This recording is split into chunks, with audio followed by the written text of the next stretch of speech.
Wasn't quite rewriting history, but it was their first away win over Liverpool for 50 years. Good going at the Valley. Ivan Gaskell sought the views of Matt Holland. Well, this is all peace and quiet and tranquility, a far cry from the football pitch. Yeah, I mean, it's great for us, you know, away from the hustle and bustle and into the country. My wife's very much into the horses, and I always say to my wife that I'll probably beat her in 5 or 6 years' time, but I very much doubt I will. When you get back to the day job, though, you've got important things on your mind. A lot to think about on the pitch at the moment, with Charlton doing so well. Yeah, absolutely. It's been a terrific season, and you know, at the start of the year, when I met Alan Kirkby for the first time, he said his ambition was to finish in the top half of the table. You know, it's probably exceeded expectations in the fact that with 6 games to go, we're still in with a chance of finishing 4th. Birmingham this weekend, huge game for both of you. Yeah, I mean, if either side wins, then the other one's going to be in a difficult position in terms of getting that spot. So it's a massive fixture for both clubs. When Scott Parker completed his somewhat acrimonious move to Chelsea a couple of months ago, many assumed it would prove an early trigger to an end-of-season decline at the Valley. But though Parker's presence has been missed, Charlton remain well on course for their first ever European place. Any side that you take Scott Parker out of, he's going to lose something because he's such a terrific player, and he's proving that with Chelsea. And you know, I wish them all the best in the Champions League now. It must have been a difficult time when Scott had to leave, the way he left. Yeah, it was. I mean, yeah, you can see it from both sides. You know, the club were in a position where it didn't need to sell and didn't want Scott to go.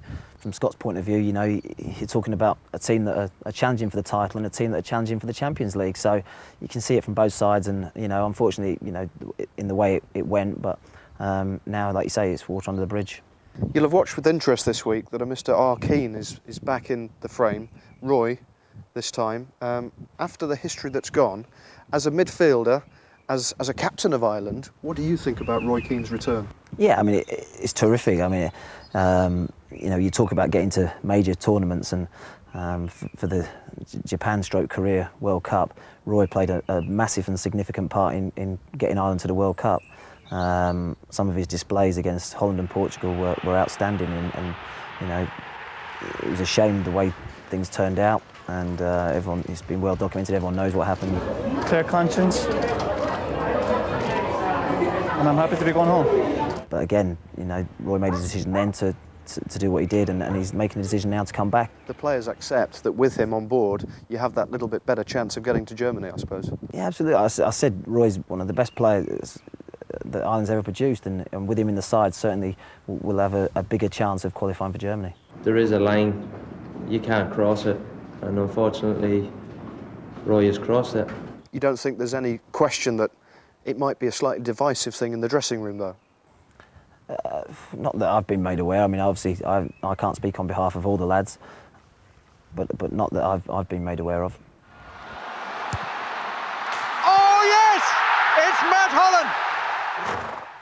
European club football for Charlton Athletic. You must fancy that as a squad and you individually? Yeah, it'd be nice. You know, I had 2 seasons playing European football with Ipswich, and we had some memorable occasions, like going to the San Siro, for instance, taking 12,000 fans and you know, beating Inter Milan at home, and you know, it'd be amazing if we could do that with Charlton as well. Good chance? Yeah, it was certainly a fighting chance, and 6 games to go, lots of points to play for. I think if we won 4 of them, then we'd be in Europe next year. 4 wins from the 6. Let's look at their games and see if you can pick out 4 victories here, Gavin. Well, I think it's going to be difficult for them, and they've been on a bad run, barring the Liverpool win, which gave them a lot of confidence. But just looking at that, I can see them being too many draws in there. Their away form has been very good this season, Charlton. At home, they've been so-so.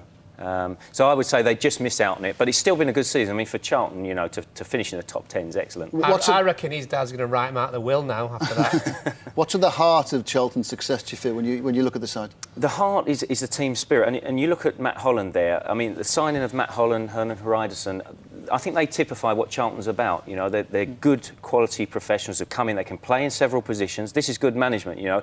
Buying players that can play in several positions, for Charlton that's really important, because they can't go out and buy loads of players that have the big squads. Good financial management and getting good pros on the field. Mention there of Roy Keane's international comeback that Matt Holland was discussing there. What's your reaction to this, Mark, and what's been the reaction in the Republic? Well, it's massive news in the Republic. The country's split 50-50 again, just Still? like it was last time. Yeah, I think it's a retrograde step, and I think it sets a very dangerous precedence for... Can you just amplify why you think it's a retrograde step? Because he didn't want to play 2 years ago. You know, just before the World Cup final, before they even kicked a ball, he just didn't want to play for his country. And all of a sudden, and he said he's got, you know, he had to play less games, not more games. Now all of a sudden, he wants to play again, so he's playing more games. He's 2 years old. He'll be 33 in August, and he walked out on his country. Sorry, he shouldn't be back. We've been discussing overachievement in terms of Aston Villa was suggested. Certainly Charlton are going really well. Liverpool, who was suggested this week, are underachieving even if they finish fourth. What is your latest bulletin on the way your old club are performing?